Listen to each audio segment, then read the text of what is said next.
A'udzubillahi minasyaitonirrajim. Bismillahirrahmanirrahim. Assalamualaikum warahmatullahi wabarakatuh. Alhamdulillahirabbil alamin wa bihi nasta'in ala umuri dunya waddin wassalatu wassalamu ala asrafil anbiya'i wal mursalin sayyidina Muhammadin wa ala alihi wa ashabihi ajma'in. Ya alim Allahumma alimna ma yanfa'una wanfa'na bima 'allamtana wa zidna ilma wa arinal haqqa haqqan warzuqna ittiba'ah wa arinal batila batila warzuqna ijtinabah. Rabbana zidna ilman warzuqna fahman wa rizqan thayyiban wa amalan mutaqabbalan ya ghafur. Rabbana innana amanna faghfir lana dzunubana wa qina adzabannar. Amma ba'd. Alhamdulillah, segala puji dan syukur adalah milik Allah, Tuhan semesta alam yang telah menciptakan kita, dan karena rahmat dari Allah kembali kita berjumpa di channel iDream TV dalam program zikir, amalan dan doa ya, di mana insyaallah kita akan menambah lagi hazanah pengetahuan kita tentang zikir-zikir, doa-doa atau amalan-amalan yang diajarkan di dalam Al-Quran, di dalam hadis, atau juga yang diajarkan oleh para alim ulama kita. Tujuannya adalah supaya kemudian semakin baiklah ya narasi kita di dalam berdoa, semakin baik juga ya zikir-zikir ya yang kita amalkan, dan kemudian semakin baik juga ya amalan-amalan yang kita kerjakan setiap harinya. Dan itu tidak akan terwujud kalau kemudian kita tidak memahami ya, apa saja ya zikir-zikir, doa-doa dan amalan-amalan yang diajarkan di dalam Al-Quran, hadis, dan juga apa yang diajarkan oleh para ulama kita. Tidak lupa kita baca salawat dan salam. Allahumma sholli ala Sayyidina Muhammad wa ala ali Sayyidina Muhammad. Assalamualaikum ayuhan Nabi wa rahmatullahi wabarakatuh. Semoga Allah terima ya salawat dan salam yang kita baca dan dilimpah curahkan kepada para nabi, para rasul, wabil khusus Rasulullah Muhammad sallallahu alaihi wasallam. Dan semoga kita termasuk ke dalam kelompok orang yang akan berbahagia ketika berjumpa dengan Allah nanti di yaumul mahsyar, dijauhkan dari siksa api neraka, dimasukkan ke dalam surga, dan dipertemukan dengan Rasulullah sallallahu alaihi wasallam. Insyaallah. Amin ya rabbal alamin.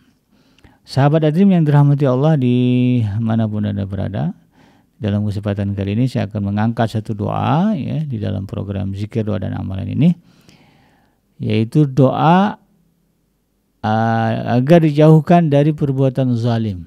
Nah, ya. Doanya insya Allah tidak panjang, pendek saja ya.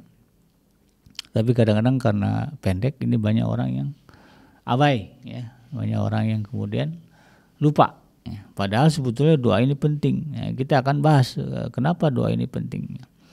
Doanya ada di dalam surah Al-A'raf ya.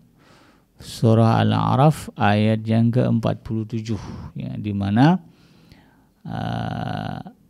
orang-orang beriman ya diajarkan Allah untuk berdoa, Rabbana la taj'alna ma'al qaumil zalimin ya.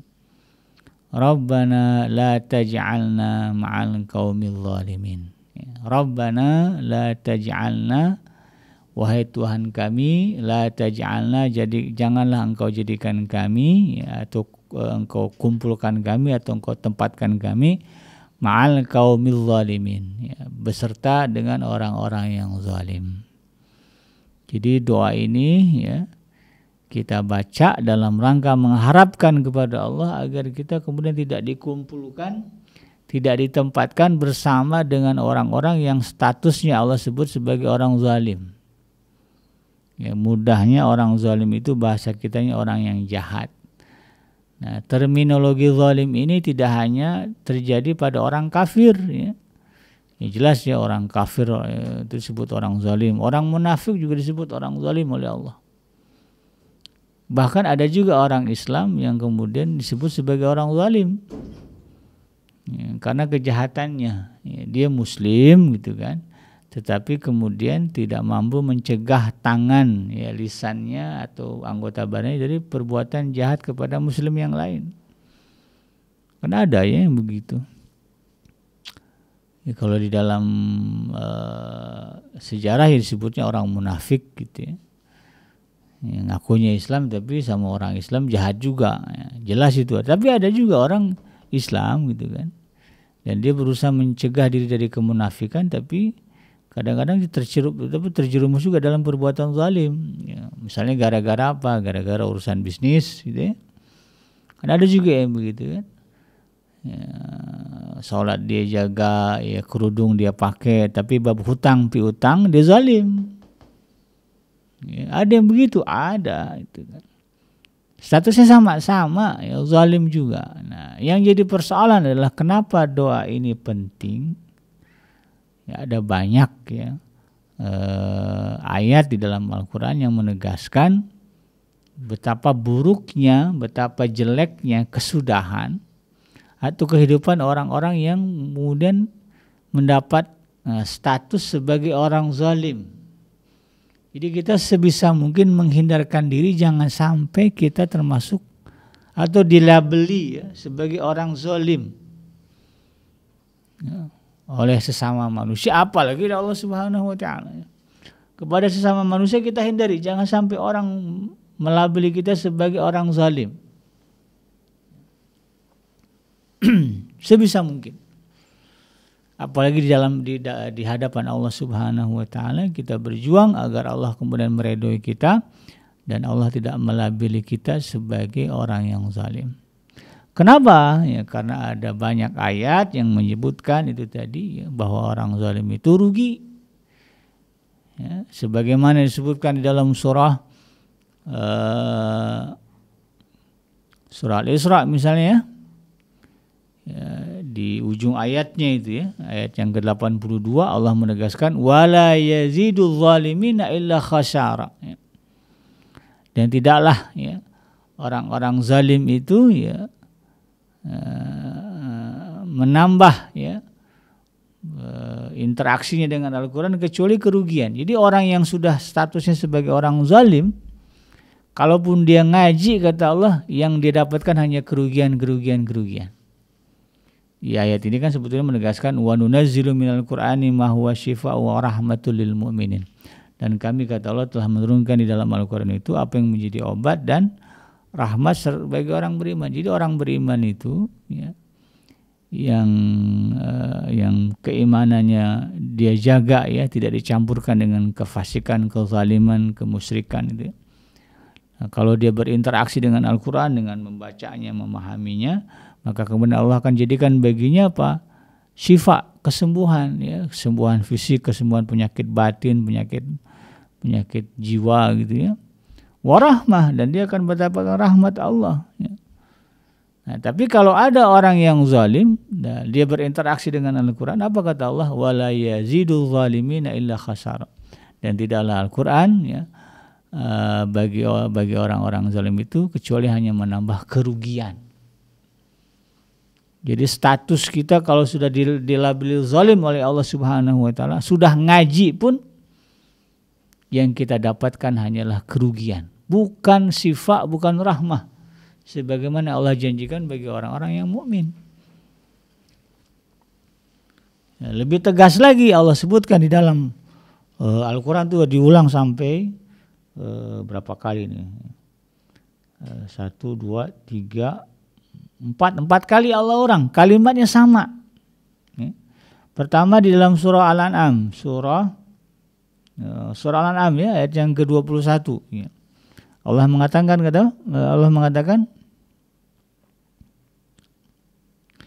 innahu la yuflihu zalimun. Kalian redaksinya sama. Innahu la yuflihu zalimun. Innahu sesungguhnya kata Allah tidak beruntunglah ya orang-orang yang zalim. Atau sesungguhnya orang-orang yang zalim itu tidak akan mendapatkan keberuntungan. Innahu la yuflihu zalimun. Sesungguhnya enggak akan sukses orang yang zalim. Nah, diulang lagi ayat kalimat yang sama ini ya, di ujung ayat ke-135 surah Al-An'am. Tadi ayat yang ke-21. Diulang lagi Allah ulang di dalam surah di ayat yang ke-135. Innahu la yuflihu zalimun. Ya. Allah ulang lagi dalam surah Yusuf Ya, surah yang ke-12 ayat yang ke-20 23 di ujung ayatnya Allah tegaskan innahu la yuflihul zalimun. Ya. Ini ucapan Nabi Allah Yusuf alaihissalam juga menegaskan ya.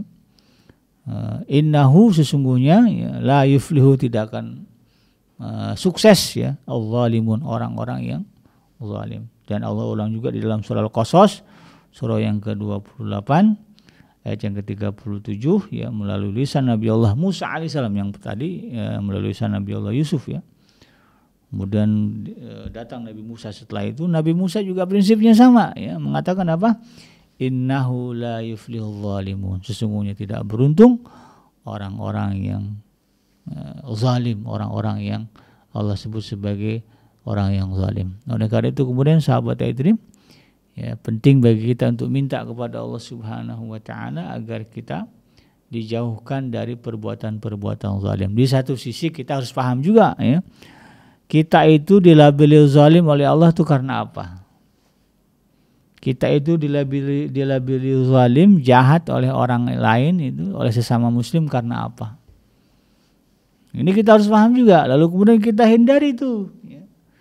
Ya, pergaulan dengan orang, ya, dengan masyarakat, dengan istri, dengan anak, dengan siapapun, kita bergaul dengan cara yang ma'ruf, cara yang baik agar kemudian orang tidak melabeli kita sebagai orang zalim. Kalaupun setelah itu kita maksimalkan nih ya, kita berusaha untuk jadi orang baik ya kepada siapapun. Ada juga orang yang kemudian mengatakan jahat dia tuh, nah, itu dasarnya bukan kebenaran, tetapi dasarnya karena iri dan dengki. Nah, itu lain cerita ya. Kalau dilabeli zalim oleh orang yang jahat, oleh orang yang iri dengki, ya itu bukan kezaliman itu kan. Ya, Nabi Muhammad juga kan dibilang jahat ya sama orang-orang kafir Quraisy begitu kan, karena dianggap sudah ya, membuat perpecahan gitu kan di kalangan orang-orang kafir Quraisy. Ya itu nggak masalah ya. Karena sudut pandangnya berbeda gitu kan. Ya, kita dibilang jahat sama orang jahat bukan kejahatan itu gitu kan. Tapi kalau sampai orang baik memandang kita sebagai orang zalim, nah ini yang bahaya. Ya, guru kita bilang kamu kalau begitu zalim namanya. Nah ini bahaya nih. Ya. Cerita kita ini guru saya begini. Nah, kemudian guru kita bilang, nah kalau kayak gitu ente zalim namanya. Nah itu kita harus waspadai. Jangan kita terjebak ke dalam perbuatan itu. Karena kalau kita terjebak ke dalam perbuatan zalim itu, lalu kemudian Allah ya, melabeli ya, melabeli ya, kalimat zalim itu kepada diri kita bahaya. Ya. Karena itu tadi ya Allah sebutkan innahu la yuflihul zalimin. Sesungguhnya tidak beruntunglah orang-orang yang berbuat zalim. Ya, oleh karena itu kemudian ya, kita baca doa ini ya, kita minta kepada Allah Subhanahu wa taala agar kemudian kita tidak termasuk ya ke dalam kelompok orang yang zalim. Ya, doanya Rabbana la taj'alna ma'al qaumil zalimin. Ya Allah, janganlah Engkau tempatkan aku bersama dengan orang-orang yang zalim. Ya. Di mana sih tempat orang-orang yang zalim itu? Ya di dunia ya di tempat-tempat kemaksiatan begitu ya. Di tempat-tempat orang minum-minum, di tempat orang main judi, di tempat orang berzina, di tempat orang gibah ya. Itu tempat-tempat orang zalim. Ya, kita minta kepada Allah agar kita tidak berada di tempat-tempat itu ya. Dan yang paling tinggi tentu kita minta kepada Allah agar kemudian kita di akhirat tidak ditempatkan di tempatnya orang zalim. Di mana tempat orang zalim di akhirat? Ya di nerakanya Allah. Ya, orang yang masuk ke dalam surga adalah orang yang bersih dari kezaliman, bersih dari kemunafikan, bersih dari kefasikan, ya, bersih dari kejahilan, bersih dari kesyirikan. Yang tinggal adalah keimanan, baru masuk surga. Kalau masih ada ya kemunafikan, kezaliman, ya, kefasikan di dalam diri seseorang ketika menghadap Allah, ya, dibersihkan dulu tuh ya di nerakanya Allah. Nauzubillah. Ya. Jangan sampai kita termasuk ke dalam kelompok orang yang seperti itu. Karena pada akhirnya nanti sebelum kita divonis masuk ke dalam surga atau neraka, ditimbang dulu. Apa yang ditimbang? Ya perbuatan kita. Ya. Yang mana? Yang baiknya. Ya. Jadi Allah kumpulkan kebaikan-kebaikan kita ditimbang nih dengan surganya Allah. Layak gak masuk ke dalam surganya Allah? Ya, sebagaimana disebutkan dalam surah Al-Qari'ah, bahwa ya nanti ya ditimbang tuh. Ya, fa'amma man saqulat mawazinuhu fahuwa fi 'ishatir radiyah. Siapa yang berat timbangan, timbangannya, timbangan apa yang berat? Timbangan kebaikan. Ya, timbangan kebaikan yang jadi selama hidupnya banyak kebaikan-kebaikan, jadi berat kan? Jadi berat timbangan dia, timbangan kebaikannya. Ya, fahuwa fi 'ishatir radiyah, maka dia akan berada di dalam kehidupan yang memuaskan, surga Allah. Tapi sebaliknya, wa amma man khaffat mawazinuhu, ya, fa ummuhu hawiyah. Siapa yang berat timbangan kebaikannya? Kenapa kok timbangan kebaikannya ringan? Siapa yang ringan timbangan kebaikan? Kenapa bisa ringan? Karena waktu masa yang ada di dalam hidupnya justru dia lalui dengan perbuatan-perbuatan zalim. Ya, lawan dari kebaikan adalah kezaliman. Ya, ini lawan orang baik kan orang jahat, ya kan? Kalau hidupnya dilalui dengan kejahatan-kejahatan, istrinya bilang, ya suami saya itu lebih banyak jahatnya. Anaknya bilang orang tua saya lebih banyak jahatnya. Saudara bilang saudara saya itu lebih banyak jahatnya. Ya, bawahan kita bilang dia lebih banyak jahatnya. Ya, tetangga kita bilang dia mau lebih banyak jahatnya. Kalau banyak orang yang mengatakan demikian, karena perbuatan-perbuatan kita, sehingga minim kebaikan yang kita buat, maka khawatirlah kita masuk ke dalam apa yang disebut Allah sebut dalam surah Al-Qari'ah tadi, ya, wa amma man khaffat mawazinuhu, yang siapa yang timbangan kebaikannya ringan, fa ummuhu hawiyah, maka baginya adalah neraka yang menyala-nyala. Nauzubillah. Ingat ya, dalam terminologi seorang muslim itu, ya, seorang mukmin itu ada orang muslim yang muflis, bangkrut. Dia orang Islam, ya, dia ibadahnya rajin, amal solehnya banyak, tapi dia muflis, bangkrut. Kenapa bangkrut? Karena hidupnya banyak menzalimi orang lain, maka kemudian orang yang pernah dizaliminya datang kepada dia di hari kiamat. Dia minta balasan atas kezaliman yang telah dilakukan di dalam dunia. Maka pahala ibadah haji yang ikhlas itu, ya, pahala puasa yang ikhlas itu habis untuk kemudian dibagikan kepada orang-orang yang pernah dia zalimi. Ya, bahkan ya yang lebih mirisnya, sudah habis pahalanya, masih juga ada orang yang pernah dia zalimi di dunia. Maka kemudian dia datang kepada orang ini untuk memberikan dosanya, setimpal dengan kejahatan, kezaliman yang dilakukan di alam dunia, dikasih dosa. Akhirnya apa? Pahala habis, dosanya tambah banyak. Nah, ini yang masuk ke dalam tadi timbangannya ringan, ya, ringan maksudnya apa? Itu tadi kebaikannya banyak, lama-lama habis. Ya. Nah, maka kemudian dilemparkan ke dalam neraka. Ini orang kategori orang muslim yang muflis, bangkrut. Jadi kita harus punya prinsip, jangan sampai jadi orang zalim, jangan sampai dilabeli sebagai orang jahat. Pahami ya, apa saja yang kira-kira masuk ke dalam kategori zalim, ya, perbuatan-perbuatan yang Allah anggap sebagai zalim, ya Rasulullah anggap sebagai zalim, hindari itu. Dan kemudian kita minta, ya, karena kita ini adalah makhluk yang lemah, kadang-kadang kita sudah berusaha menjaga, ya, supaya kita tidak zalim, tapi ada aja mungkin lagi capek lagi ini, kalau perempuan lagi haid begitu, ya, pengennya nggak mau ngomong nyakitin orang gitu, tapi lagi haid, hormonnya lagi nggak stabil gitu, ya, keluar juga ucapan yang menyakiti perasaan orang lain. Nah, itu kan di luar kendali kadang-kadang. Nah, ini kemudian kita sempurnakan, kita minta kepada Allah dengan doa. Ya, doalah kepada Allah, ya, di setiap momen yang mungkin, ya, apakah selesai sholat atau mungkin di waktu sadar telah melakukan kezaliman itu kan. Maka berdoalah kepada Allah, Rabbana la taj'alna ma'al qaumil zalimin. Ya Allah, janganlah Engkau tempatkan aku di dunia ini maupun di akhirat nanti bersama dengan orang-orang yang zalim. Kenapa? Innahu la yuflihul zalimin. Karena sesungguhnya tidak akan beruntung, ya, tidak akan sukses orang-orang yang zalim.